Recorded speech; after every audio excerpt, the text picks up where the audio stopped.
মাননীয় MP নৱকুমাৰ শৰণীয়া বা হীৰা শৰণীয়াৰ MP পদ বা সাংসদৰ যিটো পদবী সেয়া কৰ্তন কৰা হ'ব। মই হীৰা শৰণীয়াৰ সমৰ্থক নহয়, নিৰ্বাচনতো মই ক্ষুদ্ৰাৰ বিৰোধিতা কৰিছিলোঁ আৰু আগন্তুক দিনতো তেনে জনগোষ্ঠী বিৰোধী নীতিৰে যদি কোনোবা অৱৰ নেতৃত্ব আগবঢ়ায় তাক মই বিৰোধিতা কৰি যাম। কিন্তু হীৰা শৰণীয়া বা নৱ শৰণীয়াৰ MP পদ বা সংসদ পদ কৰ্তন কৰা হ'ব বুলি যি হৰ্ষ উল্লাস বহুত ব্যক্তিয়ে বা জনজাতীয় লোকসমূহে স্পেচিয়েলি কিছুমান নামধাৰী বড়ো জনগোষ্ঠীয় নেতাই যিভাৱে কৰিছে এয়া দৰাচলতে উচিত হোৱা নাই। কাৰণ এইখিনি কৰাতে কি হ'ব যে আজি আমি ক'ব গ'লে মই বাৰে বাৰে কওঁ যে কচে মেচে বহিলা ভোজ ভাত খাইলা হাউৰীয়াক ডাকে আনি মণ্ডল পাতিলা। আজি বড়ো শৰণীয়া কছাৰী আমি ক'ব গ'লে একে বড়ো মূলৰ, একে we all belong to the same race. Saraniya Kachari, Bodo, Rabha, Koch Rabha আমি সকলোৱে একে মূলীয় মানুহ। কিন্তু এজন ব্যক্তিক টাৰ্গেট কৰাৰ কাৰণে নৱ শৰণীয়া বা হীৰা শৰণীয়াক টাৰ্গেট কৰাৰ কাৰণে আজি বড়ো জনগোষ্ঠীটোৰ আৰু শৰণীয়া কছাৰী জনগোষ্ঠীটোৰ যি বাৰে ৰহণীয়া যি মিলন আছিল, যি এক আগন্তুক মানে দিনতো বা এই ঐতিহ্য সময়ৰ পৰা যি মিলনটো বজাই ৰাখিব লগা আছিলে আগন্তুক দিনত, সেয়া কিন্তু ক'তবা নহয় ক'তবা খুদ আহিব বুলি মই শংকা প্ৰকাশ কৰিছোঁ। সেয়ে মই কৈছোঁ যে যিসকলে শৰণীয়া কছাৰীৰ লোকসমূহে ইতিমধ্যে 2017 চনৰ আগত বা 2019 চনৰ আগত বা আজিৰ দিন 2023 চনৰ যি হাইকোৰ্টৰ অৰ্ডাৰ আহিছে ইয়াৰ আগলৈকে যোনে বড়ো কছাৰী কমিউনিটি হিচাপে বা বড়ো কছাৰী ছাবকাষ্ট হিচাপে বড়ো বুলি যিসকলে ট্ৰাইবেল চাৰ্টিফিকেটটো লৈছে বা ট্ৰাইবেল সংঘই দিছে সেয়া নিশ্চিতভাৱে বলবৎ হৈয়ে থাকিব আৰু ইয়াত কোনো কেঞ্চেল হ'বলগীয়া কথা নাই। আৰু নৱ শৰণীয়াৰ চাৰ্টিফিকেটত শৰণীয়া নহয়, যিদৰে প্ৰমোদ বড়ো, হাগ্ৰামা মহিলাৰী, মই যেনেকৈ পৃথ্বীৰাজ নাৰায়ণ দেৱ মেছ, যেনেকৈ প্ৰমীলা ৰাণী ব্ৰহ্ম, ৰিহন দৈমাৰী বড়ো জনগোষ্ঠীৰ ব্যক্তি, তেওঁলোকে কিন্তু কোনো দৈমাৰী জনগোষ্ঠী, মহিলাৰী জনগোষ্ঠী বা ব্ৰহ্ম জনগোষ্ঠী নহয়। ভাৰতৰ সংবিধানে বড়ো জনগোষ্ঠী বুলিয়ে ST প্ৰদান কৰিছে। কাকবা মহিলাৰী মেছ, কাকবা মানে ব্ৰহ্ম বসুমতাৰী খেৰখেতাৰী বুলি ST প্ৰদান কৰা নাই। যিদৰে হাগ্ৰামা মহিলাৰীয়ে বড়ো হিচাপে ST, সেইধৰণেও নৱ শৰণীয়া বড়ো হিচাপেহে ST লৈছিলে।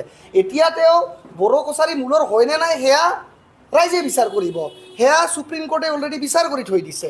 কিন্তু তেওঁৰ যে ST কৰ্তন হ'ব, নৱ শৰণীয়াৰ MP কেঞ্চেল হ'ব, কোকৰাঝাৰত নতুনকৈ নিৰ্বাচন হ'ব, কিছুমান যে নামধাৰী নেতাই যে প্ৰচাৰ চলাই আছে বড়ো জনগোষ্ঠীৰ লোকৰ মাজত যে আৱেগ সৃষ্টি কৰি বড়ো জনগোষ্ঠী আৰু শৰণীয়া কছাৰী ভাইসমূহৰ ভিতৰত আমি একেই ইণ্ডো-মংগোলীয় ভাইসমূহৰ মাজত যি জগৰ লগাবলৈ চেষ্টা কৰিছে এয়া মই অতিকৈ ধিক্কাৰ দিছোঁ, অতিকৈ দুখজনক বুলি কৈছোঁ। আৰু তদুপৰি হাইকোৰ্টে মহামান্য গুৱাহাটী উচ্চ ন্যায়ালয়ে পেৰা 8 আৰু পেৰা 11 অফ দ্য PIL 30/2019 জাজমেণ্ট অৰ্থাৎ PIL 30/2019 জাজমেণ্টৰ পেৰাগ্ৰাফ নাম্বাৰ 8 আৰু 11 স্পষ্টভাৱে মেনশ্যন কৰিছে যে এইটো ট্ৰাইবেল সংঘই আজিৰ দিনৰ পৰা ফুল পাৱাৰ নাথাকিব ST প্ৰদান কৰাত। Tribal Sangho's decision will not be constituted to be the final material for consideration of the Deputy Commissioner or a Sub-Divisional Officer. Tribal সংঘই কাকবা বড়ো বুলি ক'লেই যে বড়ো হ'ব, বড়ো নহয় বুলি ক'লেই যে বড়ো নহ'ব সেয়া নহয়। ট্ৰাইবেল সংঘই কেৱল প্ৰিলিমিনাৰী ইনকুৱেৰিহে কৰিব পৰা ক্ষমতা আছে। ট্ৰাইবেল সংঘই চৰকাৰৰ বিষয়া নহয়, ট্ৰাইবেল সংঘই কেৱল NGO হে। ট্ৰাইবেল সংঘই কাকো বড়ো হয় নহয় বুলি ফাইনেল ডিচিশ্যন দিব নোৱাৰে বুলি গুৱাহাটী মহামান্য উচ্চ ন্যায়ালয়ে মেনশ্যন কৰিছে, অবজাৰভেশ্যন দিছে পেৰাগ্ৰাফ 8 আৰু 11ত। আৰু এইখিনিও কৈছে যে ST চাৰ্টিফিকেট কেৱল দিব পাৰে DC বা SDC বা ৰেভিনিউ যিজন চাব ডিভিজনেল অফিচাৰ থাকে, যিকোনো কনচাৰ্ণ মেজিষ্ট্ৰেটে ST চাৰ্টিফিকেট প্ৰমাণ বা জাতিগত প্ৰমাণ পত্ৰ ইছ্যু কৰিব পাৰে, স্বাক্ষৰ কৰিব পাৰে। আৰু DCয়ে কেৱল বা DC বা SDCয়ে বা SDO বা মেজিষ্ট্ৰেটে কেৱল ট্ৰাইবেল সংঘৰ ৰিকমেণ্ডেশ্যনৰ ওপৰতে যে কোনোবা ব্যক্তিক জনজাতি হয় নহয় বুলি প্ৰমাণ দিব লাগে সেয়াও কোনো বাধ্যবাধকতা এতিয়া নাই। ট্ৰাইবেল সংঘৰ ডিচিশ্যনটো ফাইনেল নহয়। ট্ৰাইবেল সংঘৰ ৰিকমেণ্ডেশ্যন দিয়াৰ পিছতো এইটো DCয়ে নিজৰ মাইণ্ড এপ্লাই কৰিব বুলি পেৰাগ্ৰাফ নাম্বাৰ 11ত আৰু 8ত ক্লিয়াৰলি মেনশ্যন কৰিছে যে the concern officer shall also' apply his own mind and not fully take the recommendation of the tribal সংঘ to be the final material.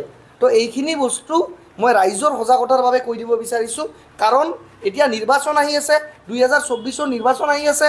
আজি বড়ো আৰু শৰণীয়াৰ ভিতৰত কৰিব বিচাৰিব, কালি কোনোবা হিন্দু আৰু খ্ৰীষ্টানৰ ভিতৰত কৰিব বিচাৰিব, কালি কোনোবা ৰাজবংশী আৰু আদিবাসীৰ ভিতৰত কৰিব বিচাৰিব, এনেকৈ কোনোবা দিন অবড়ো হ'ব, কোনোবা দিন অনা ৰাজবংশী হ'ব, অনা আদিবাসী হ'ব। এইবিলাক বেয়া BTR-ত শান্তি উভতি আহিছে, শান্তি থাকক এইখিনিয়ে কামনা কৰিছোঁ। আৰু ৰাইজক মই সেইকাৰণে সঠিকভাৱে যাতে বুজি পায় এই সংবাদ মাধ্যমৰ জৰিয়তে মোৰ বক্তব্য দাঙি ধৰিলোঁ। MP নৱসেনাৰ ৰাজনীতিৰ ভৱিষ্যত কি হ'ব? চাওক, MP নৱশৰণীয়াই MP ইলেকশ্যনত প্ৰতিদ্বন্দ্বিতা কৰি তেওঁ জয়যুক্ত হৈ বিজয়ী হৈ ঘোষিত হৈ আহিছে। গতিকে MP নৱশৰণীয়া ডাঙৰীয়াই যদিহে বাচি থাকে, ভগৱানে তেওঁক যদি সুশৰীৰে ৰাখে, তেতিয়াহ'লে তেওঁ 2024 চনলৈকেতো আগন্তুক যি নিৰ্বাচন, সেই MP নিৰ্বাচনলৈকেতো তেওঁ নিজে MP হৈয়ে থাকিব। ইয়াতে যে এই হাইকোৰ্টৰ অৰ্ডাৰ আহিছে কাৰণে তেওঁৰ MP পদ কৰ্তন যাব, এয়া মিছা কথা, এয়া কেতিয়াও নহয়। কাৰণ তেওঁ বড়ো কছাৰী হিচাপেহে ST। আৰু যদি আপুনি 2024 চনৰ পিছৰ কথাখিনি কয়, তেতিয়াহ'লে মই নিশ্চিতভাৱে ক'ব বিচাৰোঁ যে MP নৱশৰণীয়া বুলি নহয়, কালি XYZ যোনে নাহক কিয় আগন্তুক দিনত আমাৰ BTR-ৰ শান্তিৰ ভূমিত কোনোবা জনগোষ্ঠীয় বিৰোধিতা ৰাজনীতি ইয়াতে নচলিব। কোনোবা অনা বড়ো, কোনোবা অনা কোচ ৰাজবংশী, কোনোবা অনা ট্ৰাইবেল বুলি যদি যোনেই নাহক কিয়, নৱশৰণীয়া বুলি নহয়, তেওঁৰ যে ৰাজনীতি ইয়াতে ধূলিচ্ছাত হ'ব বা আগন্তুক দিনত যে তেওঁ পহুকেদা খাব, এইখিনি আমি ক'ব পাৰোঁ। কাৰণ ৰাইজে এতিয়া সমিল মিল বিচাৰে ভাই, ৰাইজে ভাল ব্যৱসায় কৰি খাব বিচাৰে, ভাল উন্নতি কৰিব বিচাৰে, ভাল শিক্ষা বিচাৰে। জাতিগত পলিটিক্স বহুত হৈ গ'ল। আমাৰ গুৱাহাটীৰ মহামান্য উচ্চ ন্যায়ালয়ৰ ডিভিজন বেঞ্চে এক ৰায় দিছিলে যে শৰণীয়া কছাৰী জনগোষ্ঠীৰ লোকসমূহক ST তথা জনজাতিৰ প্ৰমাণপত্ৰ দিবৰ কাৰণে যি WPTBC ডিপাৰ্টমেণ্টে অসম চৰকাৰৰ তৰফৰ পৰা এক নটিফিকেশ্যন জাৰি কৰিছিলে, সেই নটিফিকেশ্যনখনক উইথড্ৰ কৰা হৈছে। সেই জাজমেণ্টখনত স্পষ্টভাৱে সেই অবজাৰভেশ্যনখিনি মেনশ্যন কৰা হৈছে। কিন্তু ইয়াক লৈ বহুতে কিছুমান ক'ব গ'লে আকাশত চাং পতাৰ দৰে আৰু মানে বেগানী চাদিমে আব্দুল্লা দিৱানাৰ দৰে মানে কিছুমানে এতিয়া উচ্ছৃংখা পোখাৰ দৰে মানে জঁপিয়াই আছে। চাওক, আজিৰ দিনত মই ৰাজনৈতিক ব্যক্তি হিচাপে মই কথাটো ক'ব বিচৰা নাই। মই আজি আপোনালোকক মাতি আনি এই সংবাদ জগতৰ সন্মুখত মোৰ মন্তব্য প্ৰকাশ কৰাৰ উদ্দেশ্যটোৱেই হ'ল যে সত্যটোক সত্য আৰু মিছাটোক মিছা ক'বলৈ। আজি এনেকুৱা হৈছে, বড়ো জনগোষ্ঠীয় যিখিনি নেতাই আজি সংবাদ মাধ্যমৰ আগত তেওঁলোকে মন্তব্য প্ৰকাশ কৰিছে, তেওঁলোকে ভাবিছে যে প্ৰকৃত কথাখিনি ক'লে বড়ো জনগোষ্ঠীয়ে বেয়া পাব। আৰু শৰণীয়া কছাৰী জনগোষ্ঠীৰ লোকসমূহে বা শৰণীয়া কছাৰীৰ নেতৃবৰ্গই তেওঁলোকে ভাবিছে যে আমি যদি প্ৰকৃত কথাখিনি কওঁ, বড়ো জনগোষ্ঠীয়ে বেয়া পাব বা শৰণীয়া কছাৰী জনগোষ্ঠীয়ে বেয়া পাব। তো আনক চাই পিনে প্ৰকৃত কথাটো কোনেও ক'ব বিচৰা নাই। কিন্তু আজি মই কথাখিনি ক'ব বিচাৰিছোঁ, আচলতে হৈছিল কি অৰ্ডাৰখনত।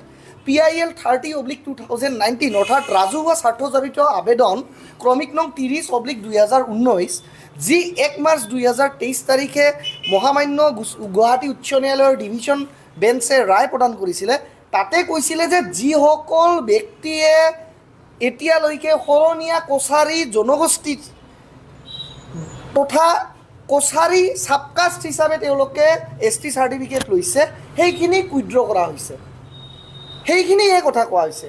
কিন্তু এইখিনি কথা কোৱাতে এই 1 মাৰ্চ 2023 তাৰিখে যি গুৱাহাটী উচ্চ ন্যায়ালয়ে অৰ্ডাৰ দিলে বা জাজমেণ্ট দিলে,